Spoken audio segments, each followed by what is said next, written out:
Does self-awareness in chimpanzees occur in the wild? Oh, I think it does. I mean, I think chimpanzees that have never seen themselves in mirrors are, in many instances, are self-aware. Right.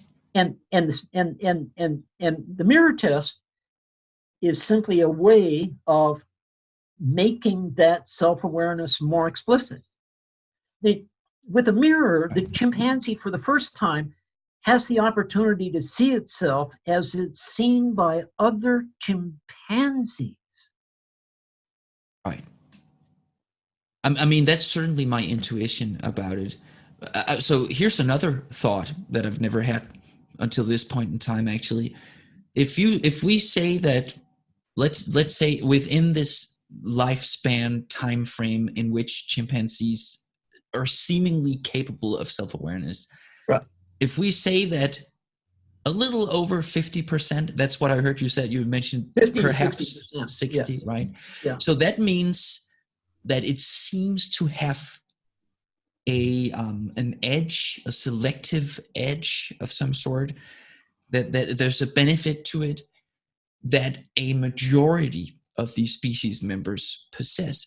That we can sort of, and I know this is a little mad, far shot sort of, but I can't help thinking, okay, so if we left them in the wild for, give them another million years, that remaining 40% would probably not be selected for if it kept being beneficial to the 60%, and they would end up, yeah, with we could. It's almost like Planet of the Apes. I'm sure you watched that movie once. Sure. Right. Would it blossom? That's the question. Would the Right. capacity blossom? I mean, it seems to have done so for us. It has certainly done so for us. Right. I think, on the other hand, you can make a fairly strong circumstantial case that chimpanzees may be in the process of losing the capacity. And that's why it's developmentally retarded in the case of the onset, and it's and senility, or the loss of self-recognition, is accelerated in older age.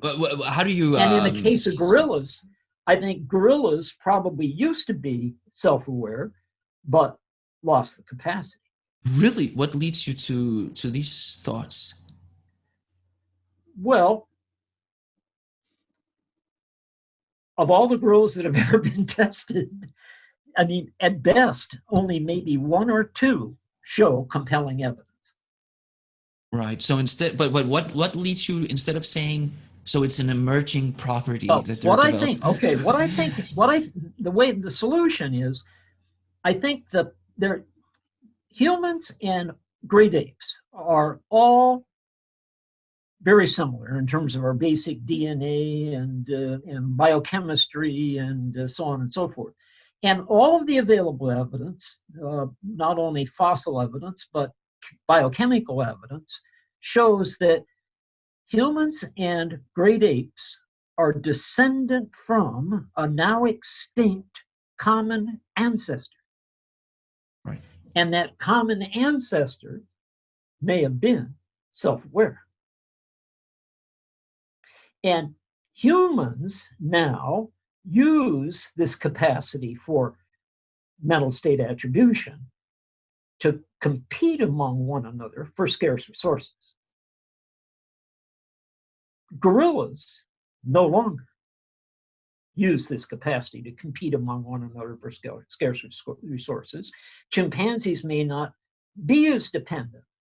And because it involves an investment, a large neurological investment, and it's metabolically expensive, if the capacity doesn't pay reproductive dividends, it's going to be lost through genetic drift. And right. I think that, that would fit the gorilla. Thanks for watching. If you want to see the whole interview, just follow the link below or the one appearing on the screen now.